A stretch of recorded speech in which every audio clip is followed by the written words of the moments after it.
Hey everyone, thanks for tuning in. If you're new here, consider subscribing. It really helps keep these stories coming. And while you're here, let me know in the comments where you're listening from. Now, sit back, relax, and let's get into the story. I teach American history at Loveland High School in Loveland, Colorado. My small rental sits on East 4th Street, 2 blocks from the stretch of Main Street with the coffee shop, the bike store, and the hardware store with the bell that rings every time someone opens the door. On the first night the sirens sounded, I climbed the narrow ladder to my roof with a pair of binoculars and a flashlight with the battery pulled so it would not accidentally click. I watched the sidewalks clear in minutes. Cars backed out without looking.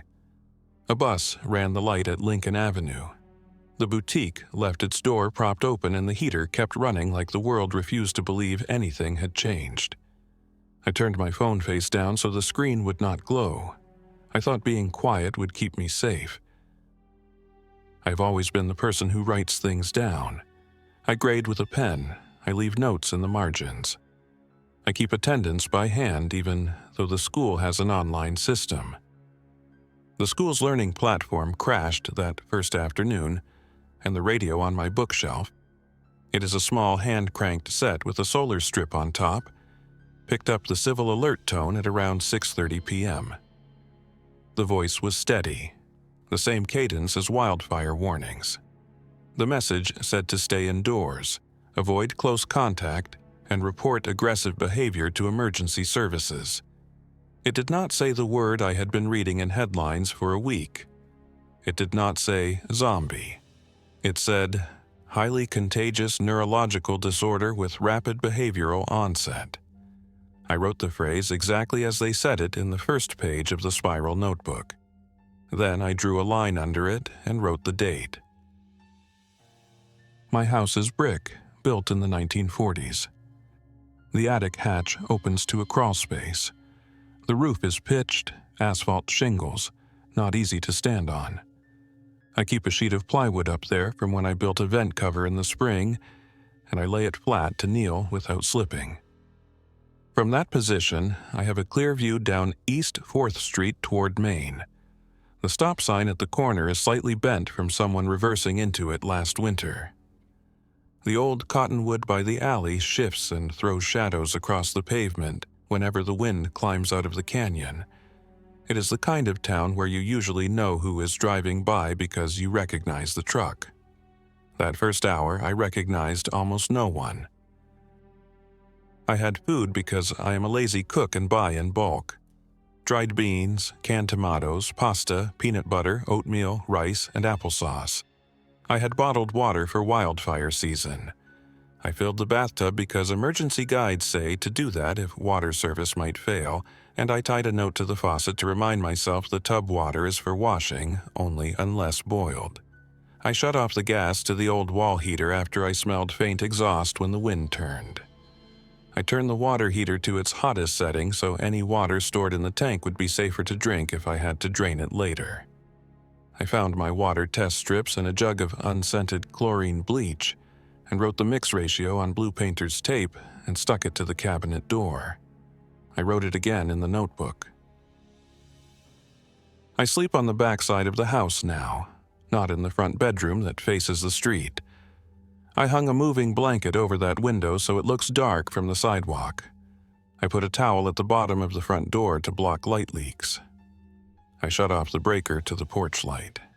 I moved the couch away from the living room window and rolled a rug over the hardwood so my steps would not make a tapping sound. I took the batteries out of the smoke detector in the hallway because the low battery chirp would be like a flare if it started up at 3 in the morning. I set my phone and my radio to vibrate and wrote down that I had done it so in a tired moment I would not forget and make noise. At 8:05 p.m., 2 people sprinted past my house. One wore a red jacket with the school's emblem on the sleeve. The second person cut in front of the first at the alley like they were racing. The first person shoved the second, then ran faster. The second stumbled, tried to get up, then stayed down. A minute later, there was no one in view. A garage door thumped open 2 houses down and stopped halfway before rolling back. The wind changed again and carried the intermittent wail of sirens from Highway 34 in the hospital area. My radio picked up short messages from law enforcement in clipped language. Words like containment, negative contact, secured, and divert. The specifics were missing. The tone conveyed urgency without explanation. I logged the times and the direction of each siren. I teach juniors and seniors. My students are 16 to 18 years old enough to pretend they are not scared while they text me from under desks during a drill. We practiced lockdowns in the spring. We practiced for wildfires, for snow days, and for bad news. We did not practice for this. The school sent a message to teachers at 8:40 p.m. saying classes were suspended until further notice. I opened my gradebook and looked at the list of names and whispered to myself that I would see them on Monday, as if saying it would make it occur. I checked my doors, and I listened to the water pipes click in the wall when the heater in the water tank cycled. The city water still worked. I let the bathtub fill to just below the overflow and shut it off.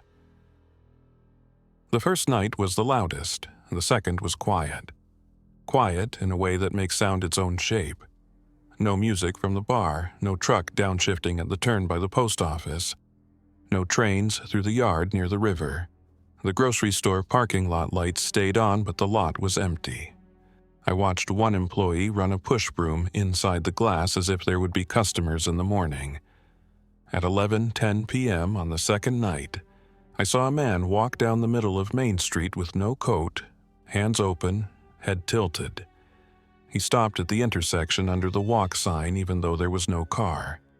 He stood there for a long time, then turned and kept going. I recorded that too in the notebook because it seemed like a clue to something I did not yet understand. I created a schedule for myself because schedules keep me calm. Wake at 6 a.m. Do not use lights until after sunrise. Boil water and make oatmeal. Check the street from the roof with binoculars. Do 10 minutes of quiet stretching to settle my back. Inventory supplies. Listen to the radio at the top of each hour for the emergency bulletin that repeats. Eat small meals so food lasts. Stay off the phone unless necessary to save battery. No shower when water pressure starts to drop. No trash taken outside. Limit window time. Write down decisions so I can review them when I get tired. On the third day, the water pressure fell. Faucets hissed and spit. I filled every container I owned. Pot, kettle, mixing bowl, plastic bin, 2 empty juice bottles, glass mason jars, and the 5-gallon camping jug I used as a doorstop.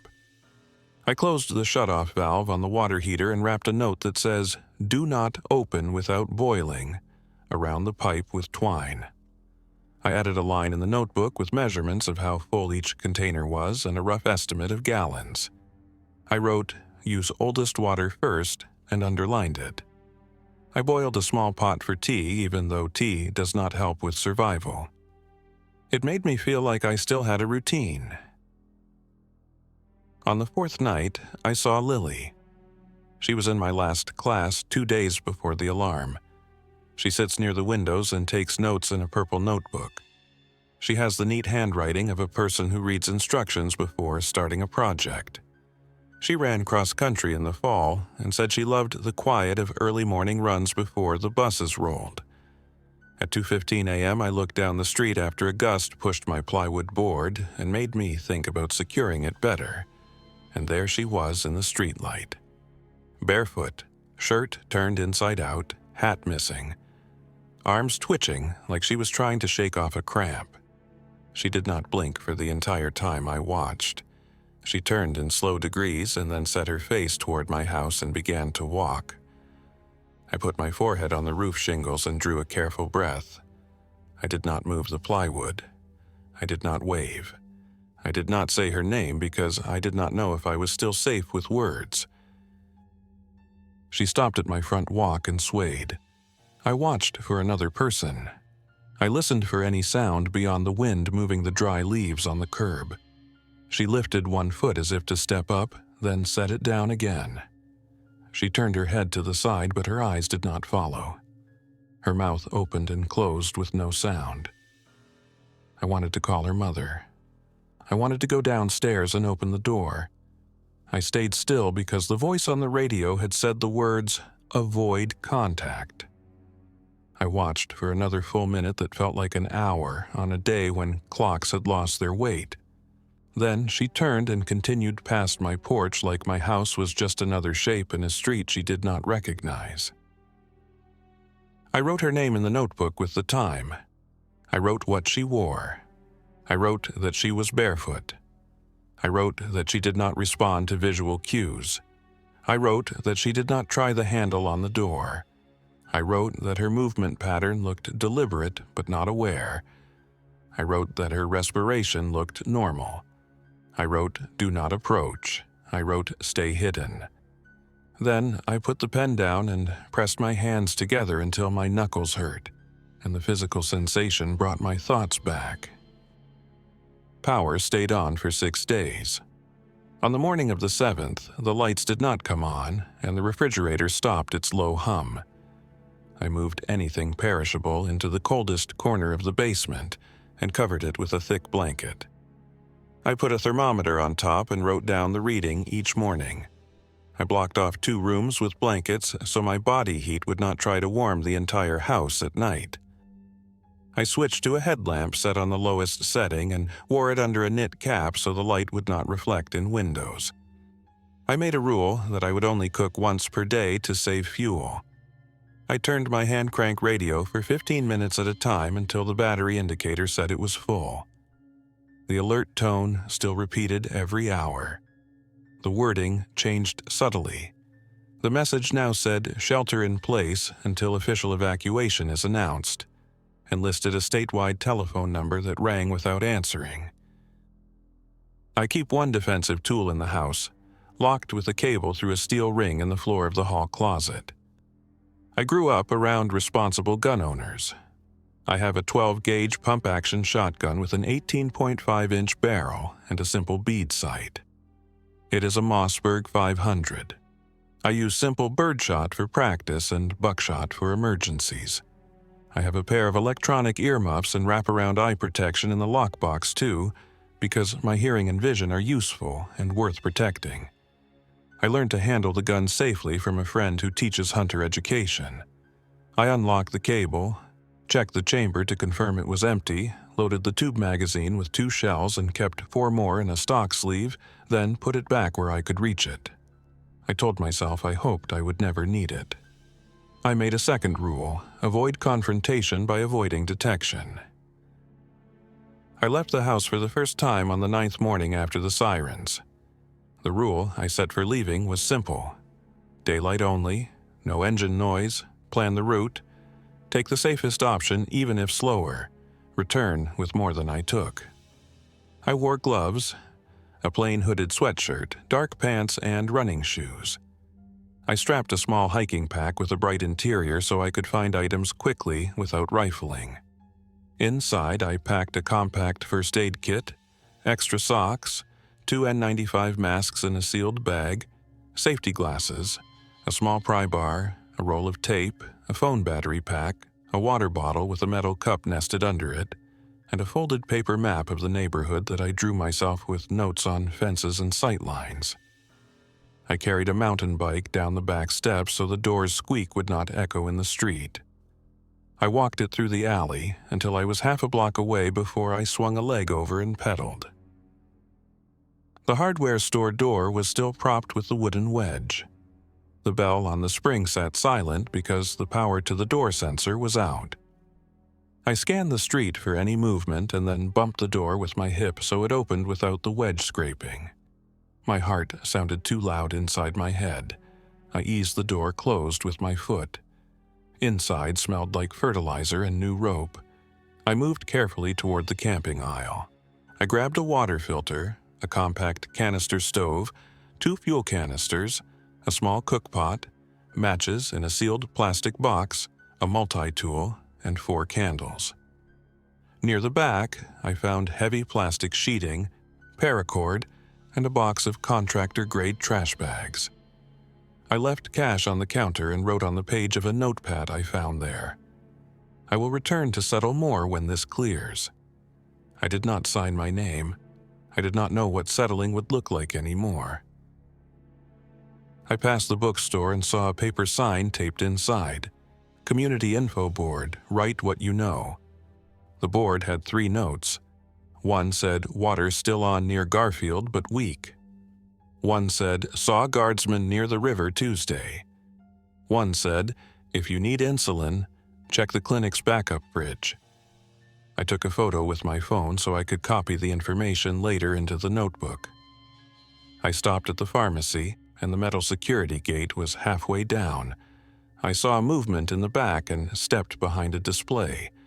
A figure came down the aisle with that same stiff turn and step I had seen in Lily. Bare feet, face gray with dust, shirt soaked from the chest down as if from spilled water.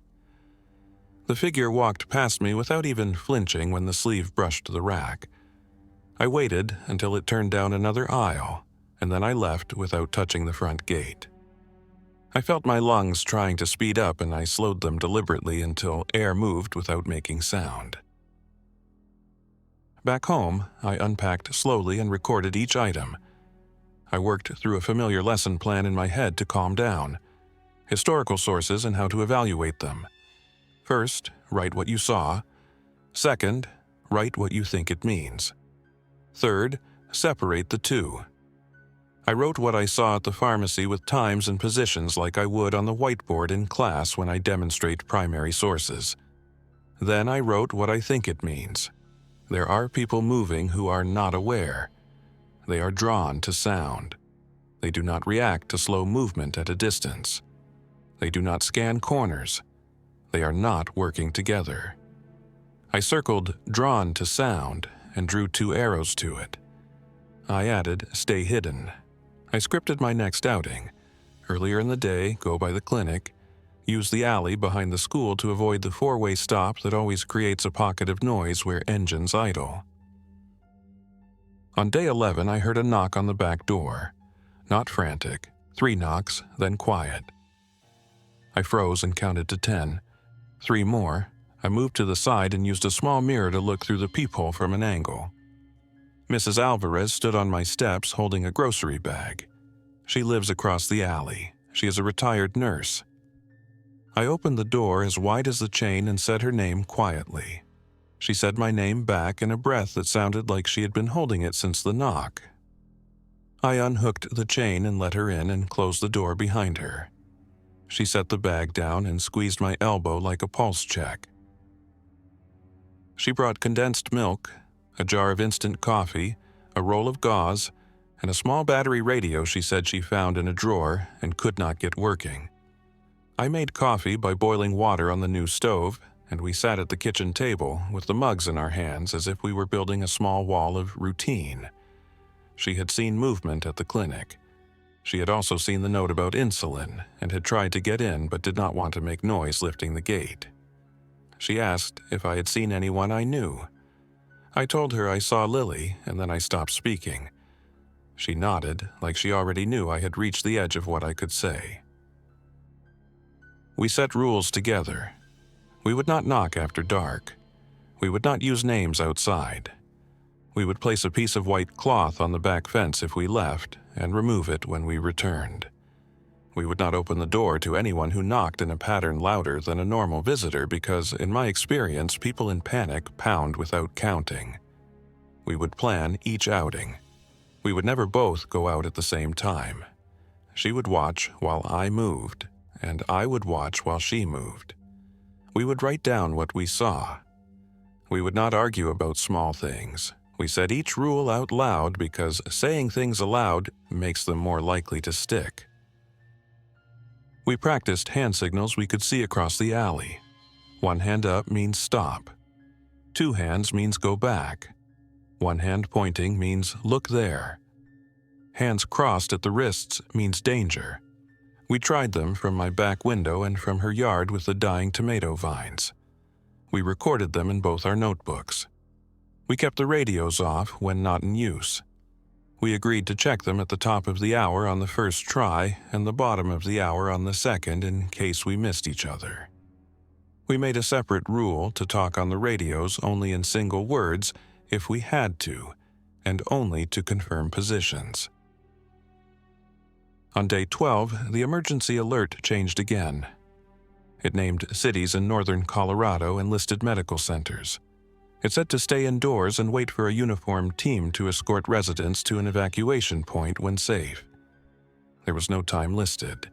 It sounded like a recording that had been cut to fit every location.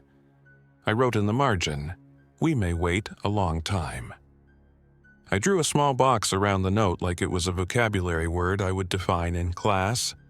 Evacuation. Movement of people from an unsafe place to a safer one. Then I underlined safer and wrote, "Not safe. I am a teacher. I cannot help myself." That afternoon, we went to the clinic together. We used side streets and the alley behind the laundromat. We each wore a mask and safety glasses. We moved with the bikes beside us so we could push quietly and ride only if we had a clear line. The clinic's front gate was down, but the side door took a key card. Mrs. Alvarez said the power was out so the card reader would not work. I used the small pry bar at the base of the door near the strike and gently pried until the bolt shifted just enough to slip a piece of folded aluminum from a soda can between it and the frame. The door opened with a soft click. Inside, it was cool and smelled like antiseptic. We moved to the pharmacy refrigerator. It was powered off. The backup unit had a battery pack attached, and its small display still read 41 degrees Fahrenheit. Mrs. Alvarez breathed out and said, "We can at least get what is not spoiled." We loaded insulin pens and a few other temperature-sensitive medications that still read within range into a soft cooler with 2 reusable cold packs that were still frozen. We took glucose test strips, lancets, alcohol swabs, and a blood pressure cuff. We took 2 small coolers and left the third so we would not be obvious with our hands full. We walked back the same way, stopping twice to listen, and once to let a figure cross a side street 20 yards ahead without turning toward us. At home, we stored the medications in my basement, with the cooler nested inside a larger foam cooler for extra insulation. We wrote down the time so we would know when to swap the cold packs with frozen bottles from the small chest freezer that I had turned into an ice storage unit when the power died, using candles and sunlight during the day to keep the living areas livable. On day 14, the thermometer on the porch said 29 degrees Fahrenheit at dawn.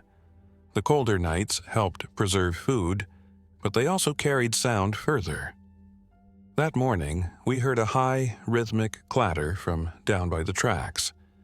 We climbed to the roof of my garage and used the binoculars. 10 people, 5 adults, 5 children, moved along the railroad line with packs and a small metal wagon. They wore hats and moved in a tight group, stopping twice to listen. One adult carried what looked like a bolt-action hunting rifle with the muzzle pointed at the ground. They stepped off the tracks and cut through the empty lot behind the tire shop. We lost sight of them near the river path. I wrote, "Group moving south, disciplined, quiet, likely trying to reach highway or water source," and drew a diagram with arrows. I knew that groups with children travel slower. I knew that slower can still be safe if the group is organized. During the next week, I stayed hidden and learned the daily patterns. The infected, if that is what I should call them, tended to drift toward anything that made noise. A loose piece of sheet metal, a clanging flagpole, a barking dog 2 blocks away. They avoided tight fences if there was an easier path. They seemed to pause at gaps and openings as if a threshold confused them. They did not react to me behind glass unless I made a sharp sound. If I moved slowly, they did not turn toward the motion. I learned to time my movements for the half hour after dawn, and before sunset, when light is low and long on the street and shadows at ground level are thick. The first direct test of our rules came on day 18. A pickup rolled down Main without headlights, coasting. 2 people inside. The driver leaned out and shouted a name. The voice echoed in the empty storefronts. 3 figures turned the corner a block behind, then 5, then more. The pickup's passenger saw them and started banging on the door with a flat palm, waving at a second-floor window. The banging brought more. The driver tried to start the engine, and the first crank sounded like a hammer in a library. The engine did not catch. The driver cranked again. On the third try, the engine fired and the truck lurched. The driver swerved and clipped the street sign, and the hollow ring of the metal pole brought even more movement from side streets. The truck got free, and the tailgate banged once and then again until the sound grew small. I wrote, "Sound is a magnet." I wrote it twice, I underlined it twice. Day 20. I checked the school. I walked the alley behind the gym, past the dumpsters with their lids ajar. I rode through the teacher's lot and stopped before the chain. The main doors were locked. I still had my badge, and the small LED at the reader was dark. I used the key the principal gave me for the back hallway, and the door opened with a stick and a push that would have been normal on any winter morning with the frame tight from cold. Inside was too quiet. I kept my feet on the rubber runner and walked down the hall past the trophy case. I moved slowly past my classroom. Desks were still in rows. A student's water bottle stood on my desk. I did not go inside because I knew the door makes a click when it closes. I took printer paper, pencils, a roll of painter's tape, 2 boxes of dry erase markers, a pack of batteries, the school toolbox with a small adjustable wrench, and a hand truck. In the theater storeroom, I found 2 portable LED work lights and a coil of extension cord I could use when the generator in the shop back room ran. I did not start the generator. Another teacher would have done the same. I left a note on the whiteboard. If you are here and it is safe to do so, leave a message on this board with the date. On the way out, I checked the nurse's office. I took adhesive bandages, sterile gauze, non-adhesive dressings, tape, saline, and the small suture practice kit from the health class cabinet. I left the epinephrine auto-injectors because someone with a life-threatening allergy would need them more than I might. I wrote that in the notebook because values matter even when the world is different. Mrs. Alvarez nodded when I told her. She said she would have made the same choice. That night, I heard soft footsteps on the porch. I froze. Then I heard a whisper, "Mr. Ellis, it's me." I recognized the voice before the punctuation finished forming in my mind. Evan, a senior from my second period class. He sits in the 3rd row, left side. He raises his hand with 2 fingers when he wants to add something. I went to the door and put my ear to the wood. "Say something, only I would know," I whispered. He said, "You hate losing dry erase markers without caps, and you count them at the end of the day." That was true. I opened the door 2 inches and looked. He stood there with a backpack and a skateboard under one arm. His hands shook. He looked straight at my face instead of the floor. His eyes blinked. His breathing sounded like he had run, but not now. I opened the door and let him inside. He told me he stayed at home when the sirens sounded. His mother works nights at the distribution center and did not come home. His uncle drove north for work and texted 2 days later from Wyoming to say he could not come back until the interstate reopened. The water stopped at their house on day 7. He had 1 can of peaches left. He saw me on the roof 2 mornings in a row and gambled that I was still here. He said he followed fences and backyards and avoided open streets because he watched enough nature documentaries to know how to move without drawing eyes. I gave him a glass of boiled water and instant oatmeal with a spoonful of condensed milk. He ate slowly, and that made me trust his self-control. The instinct in a crisis is to rush. People who can go slow are easier to keep safe. We made a sleeping corner for Evan near the basement door. I gave him a thick blanket and a pillow from the guest room. I asked him to keep his shoes, flashlight, and backpack within arm's reach when he lies down so in the dark he can get up without moving furniture. I learned that from an emergency preparedness lecture I went to 2 summers ago. He listened without rolling his eyes. He said he understood. The next morning, we brought Evan to meet Mrs. Alvarez with the hand signals and the radios ready. She lifted a corner of her curtain when we crossed the alley. She smiled like a person who has not smiled in a week and let him in. She checked his pulse like she could read the past in it. She pressed his fingernail and watched the color return. She put a thermometer in his hand and waited. She asked about headaches, dizziness, sore throat, nausea, and any strange loss of awareness. He shook his head at each. She asked about bites. He flinched at the word and said no, and then looked angry at himself for showing how the question landed. She nodded and said he could come over for soup at noon every day as long as the soup lasted. We wrote the new schedule down. Day 22, the wind blew strong out of the west and pushed a line of dust across town.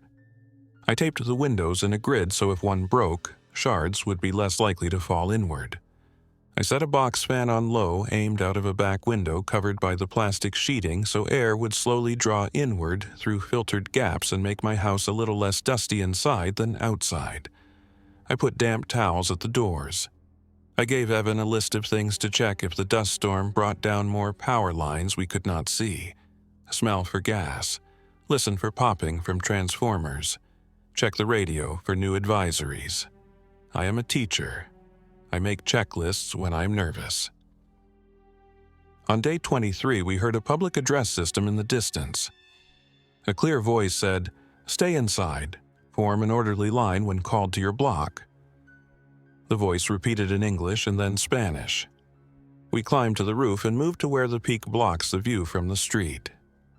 2 vehicles moved slowly down Main Street. A large city bus and a pickup truck with a light bar. A uniformed person in the pickup spoke into a handheld microphone. The bus had boarded windows except for the front, and its doors stayed closed. The vehicles stopped every 100 yards. 3 people wearing bright vests walked to each front door and knocked. In 2 places, doors opened and residents stepped out slowly with bags. In 1 place, no one opened. The team moved on after 30 seconds. The route continued west. We listened to the engine noise and counted the seconds between stops. We met in the kitchen and talked quietly. We are not the first stop on our block because we are near the edge. If they follow the same spacing, they will come to our doors in about 15 minutes. We had to decide whether to go. We made a simple line down the center of the notebook page. Reasons to go, reasons to stay. Reasons to go. Professional medical help. More people, warmth, regular food, communication with families. Reasons to stay. Unknown safety on the bus. Noise attracts the infected. No way to control who is near us. Unknown destination. Possible separation. We weighed the list and still did not know. At the 8-minute mark, we heard a crash down the block. The kind of crash that echoes and then turns into smaller noises that call the ear. The bus idled. The pickup changed tone. The voice on the microphone went quiet for a few seconds, then came back with sharper words. "Maintain your position." The door to an apartment opened, and someone shouted a name. The idol throbbed. Then the bus door closed and the sound grew as it pulled away, leaving 3 residents standing on the sidewalk holding bags and looking at each other like they had been told the last chair was gone. The pickup followed. The speaker voice returned, repeating the instructions for the next block. I felt the decision leave our hands. If the bus cannot wait in front of a problem, it cannot wait for us to be certain. We stayed inside. I felt cowardly, and then I felt steady. Both can be true. I wrote what we did and why. I wrote that if there is a second round, we will find a way to signal for pickup in a place with a clear line of sight and fewer echoes. I drew a small diagram of the intersection at Lincoln and 4th and marked the corner with the most open space.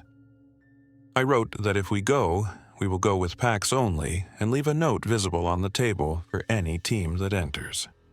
I wrote that if we stay, we will fortify more. I underlined the word more. On day 26, my phone buzzed once with a text. It was from a number I did not recognize.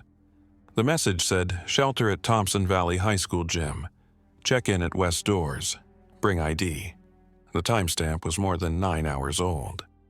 I did not know if the message was official or someone trying to help. The high school gym is a big open room with poor acoustics. I have proctored exams there when we cannot squeeze into the smaller spaces. The west doors open to a parking lot with a long line of sight, but also many places around the edges where things can move unnoticed. I told myself I would use the roof before forming an opinion. I climbed with the binoculars and scanned in the direction of the school. I could not see that far, only the low rise of buildings, the tops of trees, and a thin thread of smoke that might have been a backyard fire or a utility issue. I wrote the number down and did not reply. We continued to live in careful silence. We set a wash day schedule that involved heating a pot of water, adding a teaspoon of detergent, and washing clothes in a plastic tote with a plunger I drilled with holes to make a hand agitator. We hung clothes in the back room near the small window with a fan to move air outward. We kept dishwashing water separate from rinse water and poured gray water on the shrubs in the backyard that might make berries in the summer if summer still comes in a way that matters. We lined the bathtub with a clean sheet to keep sediment low. We rationed batteries. We read manuals we used to throw in drawers. The wood stove safety leaflet the landlord left in a folder. The instruction sheet for the carbon monoxide detector. The booklet for the bike pump. The printed pamphlet for the hand crank radio that shows how to charge other devices from it. I taught Evan how to tie a bowline because it is useful and because teaching felt like keeping a promise. On day 29, we heard a scream from the next block. A single burst, then silence. Not the kind of scream someone practicing a joke would make. The kind that snaps the muscles behind your eyes. We looked at each other, and I saw the question appear in Evan's eyes before it reached his mouth. Help or hide? We did not need to say the words. We moved because even staying hidden has limits if your neighbor is hurt. We took the first aid kit and a soft stretcher door panel we made from a folded moving blanket with 2 pieces of closet rod in the seams. We took a flashlight with a cone on it so the beam was soft. We wore gloves and eye protection. We left the door closed without locking so we could bring someone inside without fumbling. The scream came from a small house with a white porch and a wind chime made of flattened spoons. Inside, the living room was in order. The sound came from the back. In the kitchen, a woman sat on the floor with her back to the refrigerator. She pressed her hand to her thigh. Blood had soaked her jeans, but it was not pouring. It was the kind of steady leak that means you have a few minutes if you act. A man stood over her with a hammer in his hand like he had grabbed the first tool he found. He held the handle like he was fixing a cabinet. He was shaking. I lifted my hands to shoulder height and said, "We're neighbors. Nurse. Teacher. We can help." He nodded, and his eyes went clear, like the shaking needed a name, and we gave it one. We put on fresh gloves. We cut the pant leg to expose the wound. It was a deep cut on the outside of the thigh near the muscle. No sign of teeth. I said exactly what I saw to keep everyone's mind in the present. Clean cut, likely from the fall, against something sharp. We cleaned it with saline, applied pressure with gauze, and wrapped it with the pressure bandage from the kit. The blood slowed, then stopped. We checked distal pulse at the ankle and color of the foot, and we both said good at the same time. The woman breathed like she was squeezing air through a small opening. The man set the hammer on the counter and pressed his hands on the edge like a person stepping off a moving bus. We moved her on the soft stretcher to my house because my basement is cooler and the back room is better for recovery. Her name is Dana. His name is Adam. They're both in their early 30s. They moved to the neighborhood in the spring. She works at the library. He works maintenance at the rec center. They stayed inside until they needed water. The scream came when she slipped on a wet step returning from priming the pump handle on their old backyard well and hit the edge of the concrete. She laughed once, then apologized for laughing. People apologize for everything when the world is loud. We set up the back room for her. Pallet on the floor with blankets, a pillow in a trash bag with a pillowcase over it to keep it dry, a bucket with a lid, hand sanitizer, wipes, and the portable urinal from the clinic.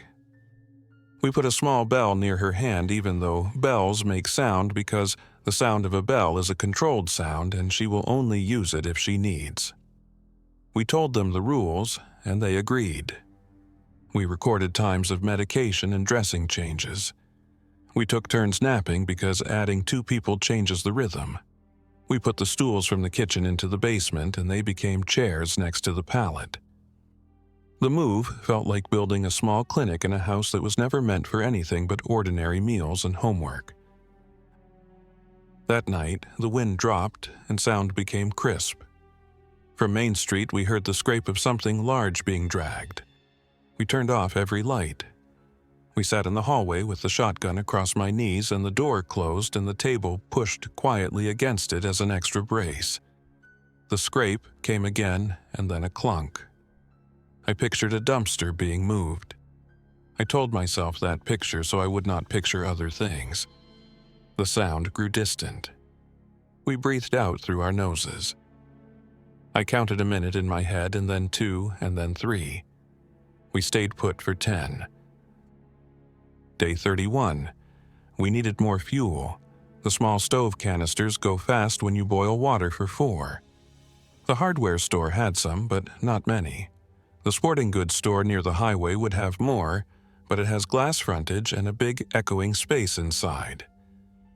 We planned a pre-dawn walk with bikes to the smaller outdoors store on Lincoln Avenue. We made a list: stove fuel, water treatment drops, warm socks for Adam, a hand warmer for Dana if we find one, and a spare headlamp. We studied the satellite image I printed before the power died and marked a route that avoided long straight streets. We agreed we would abandon the mission if we saw more than 2 figures in line of sight at once. The store was locked with a latch that used a simple padlock. The back door had the same. The padlock was solid, but the hasp screws were exposed. I used the adjustable wrench from the school toolbox to turn the screws out slowly without letting them drop. The door opened quietly with us catching the hasp in our hands. Inside, we moved with the lights off, pulling items we needed without lingering. We paid with a note again, then we left by the same route. On the way back, we paused at the corner by the empty lot and watched a small group move at the far end of the block. They did not see us. They moved like the group we saw earlier by the tracks, quiet and holding together. One person wore a bright scarf, and even that small splash of color made me think of classrooms and permission slips. We built simple door alarms with fishing line and small bells from a craft kit we found in a neighbor's garage. The line runs knee-high across the back steps and will ring if someone steps through. We fixed the floor squeak near the kitchen by dusting the edges of the boards with talc and then replacing 2 nails with screws into the joist. We cut small slits in the bottom of the curtains so we can look out without moving them. We practiced approaching the door with the shotgun. Safety on, barrel down, fingers straight, muzzle awareness at all times. We practiced saying, "Stay outside, step back, show your hands." and calm voices that do not startle the person on the other side or attract others. We practiced closing the door quietly. Repetition makes motion smoother. Smooth motion makes less noise. On day 34, the radio message added a new line. Report to assigned neighborhood rally point when directed by name. That implies a timed evacuation by block. That implies someone still holding a map and a list. At 2 p.m., a voice on a different channel listed a set of streets. Our street was not on it. At 5 p.m., another set. Our street was not on that list either. We returned to our default. Stay hidden. Night brought a different kind of test. At 1:10 a.m., the bell on the back step tapped once. Then again, I froze in the hall. The tapping stopped. A minute later, it tapped twice more. I moved to the peephole and saw nothing. I used the mirror at an angle and saw a foot on the step and a shape crouched low. I whispered, "Who is it?" "No answer," I said. "Step back from the door, or we cannot talk." The shape did not move. I waited, and the shape rose slowly.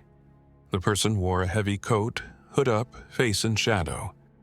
The person stood and then took a small step back. "I am leaving food," the person said in a voice that sounded dry. "2 cans. For the woman who is hurt." My muscles stayed tight and then eased slightly. "Leave it on the step." "Thank you," I said. The person set the cans down and did not turn right away. The person then said, "Please do not use the porch light."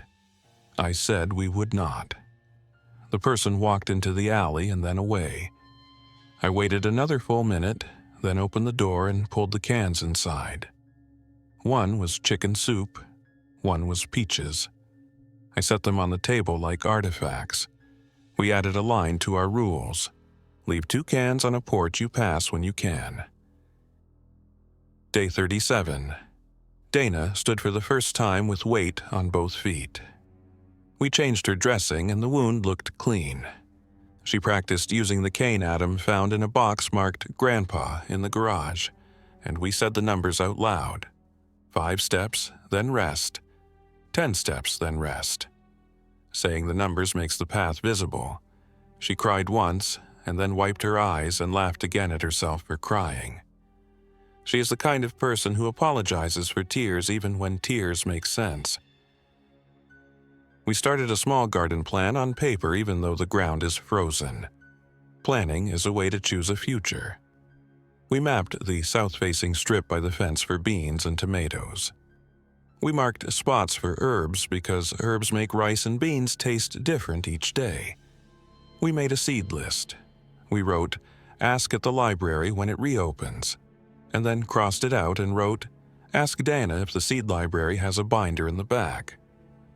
She said she remembered a binder with heirloom lists in a gray drawer. She smiled at the thought of opening that drawer. I wrote gray drawer because small details help us find things later.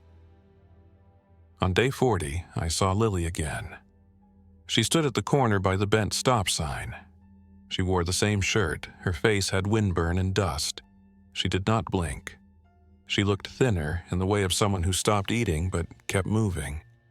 She tilted her head slowly as if tracking sound in the distance. She took 1 step and then another. She did not look up. A car alarm chirped from 2 streets over and she turned and walked away from my house in that direction. I kept my face on the shingles until she disappeared. I wrote her name again. I drew a small map with 2 arrows. I put the pen down and folded my hands like the first night. I am not a soldier, I am not a doctor, I am a teacher with a quiet voice and a notebook. But in this town of empty streets and slow shadows, writing is action. It records the shape of each day and the rules that keep us from making noise. It records the names of neighbors and what they bring to the table. Dana's calm, Adam's careful hands, Evan's quick feet, Mrs. Alvarez's steady medical mind. It records that someone left 2 cans on the step at 1:10 a.m. and said, "Please do not use the porch light," It records that I saw Lily and that she did not blink and that it matters to write her name in ink. We are still here. We stay hidden. We move when light is soft. We boil water. We mark each day with quiet tasks. Fix the hinge, tape the window, label the bin, swap the ice in the cooler, change the dressing, count the matches, charge the radio, write the names, and read them aloud. We keep a simple watch schedule and call our checkpoints north window, alley, and roof line to avoid telling strangers where to look. We practice once a day with the bike tires off the pavement so the rubber does not squeak. We keep the shotgun clean and locked except when we move it for practice. We say our rules out loud so the words do not fade in our heads. On day 42, a helicopter passed high and slow, heading east. It wore no visible markings from this distance. The sound rolled across the rooftops and left echoes in the alleys. We did not wave. We did not step into the open. We just listened and then wrote the time and direction in the notebook. We lit one candle for dinner and kept it below window level. We ate beans and rice with a pinch of salt and the last tablespoon of salsa from a jar that will wash and become a container for screws. We drank hot water because tea is running low. We said, "to tomorrow," and clinked our cups because small rituals make days connect. Day 45. The rally point announcement finally included our block. 4th to 6th, Lincoln to Jefferson, report to Main and 5th at 10 a.m. We heard it clearly at 8:15 a.m. We set a 15-minute debate limit so we would not stand in the living room until the time passed like last time. We made the list again. We added a new line. We can go together now. We checked Dana's wound and wrapped it with a fresh bandage. We divided supplies into packs. We left notes on the table with our names, the date, and the destination. We planned the route. Through the alley, across the small lot, up the back stairs of the print shop, over the connecting roof and down the stairs on the other side so we would avoid the narrow gap between the two buildings that echoes footsteps. We wrote it down. We breathed in and out. We put on our packs. We waited until 9:55 a.m. and moved. At the corner, we stopped and listened. The square had a line of people spaced out. The bus door stood open. 3 uniformed individuals checked names against a printed list. A 4th kept watch with a steady posture, not excited, not bored. A portable speaker repeated instructions at a low volume. I did not recognize anyone in line, but their shapes were familiar. The way someone shifts weight when a child leans into their hip. The way someone holds a bag close against the chest. The way someone adjusts a hat twice in a minute when nervous. I watched for a minute and then another. No sudden movement, no shouting, no crashing sounds. Just the subdued murmur of people using indoor voices and outdoor air. We joined the line. I held my pack straps with my hands so they would not squeak. The person with the list asked for names and addresses. I said mine and pointed toward my house with my chin. Mrs. Alvarez said hers.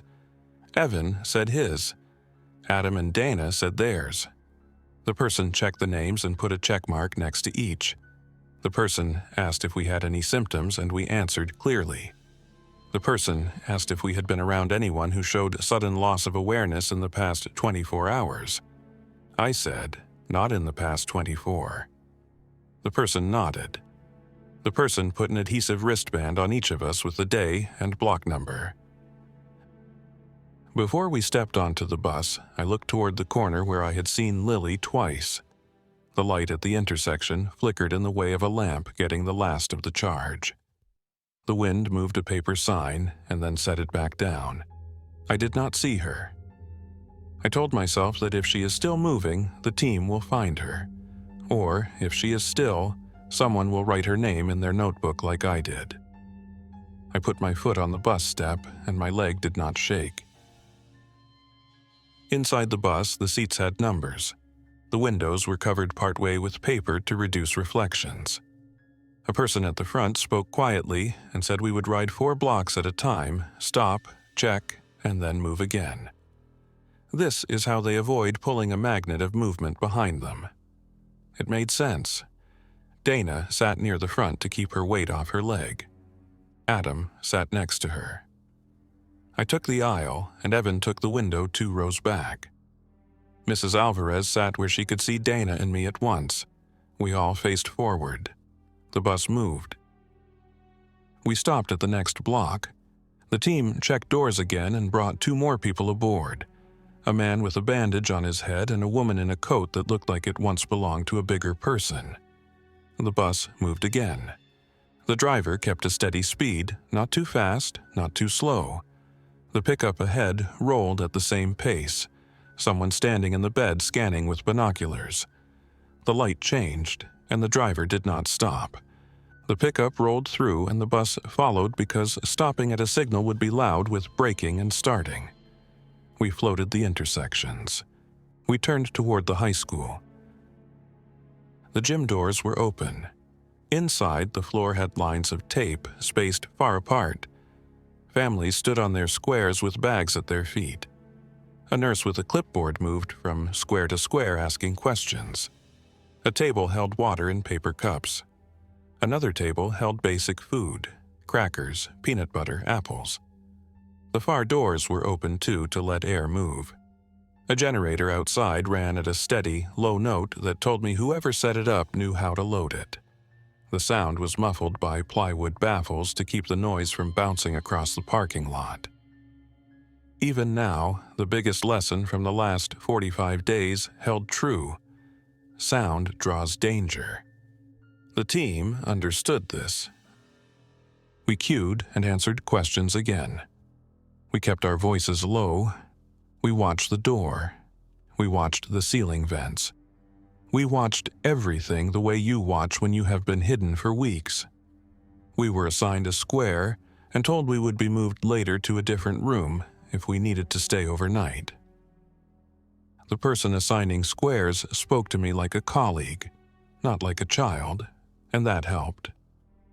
I saw the principal from the middle school near the far wall. She raised a hand in a small wave. I nodded. The sight of her steadied the inside of my ribs. At 2:30 p.m., the voice on the speaker said a name I knew, Lily Kim. My head turned before I could stop it. A person at the door looked down at a list and then out into the light and then back at the list.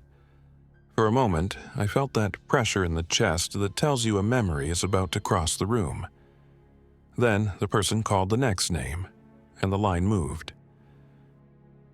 We stayed until 5 p.m. and then signed out to return home. The option surprised me, but the team said not everyone needs to stay, and some homes are secure enough to shelter in place between checks. They asked if we had enough supplies for 3 days. We said yes. They scheduled a return to our block the following morning for anyone who missed today. They handed us small laminated cards with Block 4J on one side and emergency instructions on the other. I slipped the card into my pocket and pressed it between 2 fingers like a talisman without magic. At home, we put the notebook on the table and recorded the day in careful lines. We added a new section to the front, evacuation contacts. We wrote the names of 2 team members and their badges. We wrote the bus number. We wrote the location of the rally point and the time window. We wrote directions to our houses that do not use numbers on the front. Brick house with green back door, porch chair with blue cushion, White House with spoon chime, garage with a faded CSU sticker. We wrote that we chose to return home tonight because our home is still safe and quiet, and because staying hidden is still our first defense. When darkness fell, we blew out the candle and sat with our backs against the couch and listened to the quiet we have learned to trust. I turned the radio and listened to the weather broadcast from the transmitter near Greeley. Clear, cold night, light wind. The voice moved to a segment about river levels and then a reminder to check batteries and smoke detectors. The normal words felt like a bridge that had not collapsed. I wrote the current temperature in the notebook because a detail like that anchors a day. Before sleep, I went outside to the porch with a blanket over my shoulders and looked down the street toward the corner. The stop sign held its bent angle. The wind pressed the edges of a paper flyer against the wooden pole and let it fall back. I did not see Lily. I did not say her name out loud. I placed my hand on the railing and felt the cold wood. I counted 10 breaths. I went back inside and locked the door quietly and set the chain. I set the bell on the back step and tested the line with my foot so it made one soft ring. I checked the stove. I checked the water. I checked the shotgun was still where it should be with the safety on. I wrote, "Lights out" at 9:40 p.m. in the notebook and closed the cover. We will meet the team again tomorrow at 10 a.m. We will carry our packs. We will keep our voices low. We will tell them about the person who leaves cans at 1:10 a.m. and ask if there is a way to leave a note without putting a name on it. We will ask if they have seen a runner who does not blink. If they have, we will listen. If they have not, we will mark her path on our map and keep watching. We will stay hidden until moving is safer than staying. I will keep writing because writing is how I keep my head clear enough to hear the small sounds that matter. If you are reading this later, know that silence kept us here. Not the kind of silence that means doing nothing. The kind of silence that is made of thousands of small, careful actions. Soft shoes, slow steps, blankets over windows, steady hands, and the decision, again and again, to be the person who writes things down instead of the person who shouts into the empty street. If you are reading this, stay hidden, move when the light is kind, and write the names so that if someone asks later, you can say them out loud. Thanks for listening. If you enjoyed this story, don't forget to like and subscribe. Your support keeps these creepypastas coming. Until next time, stay alert, stay safe, and never ignore the feeling that something is watching.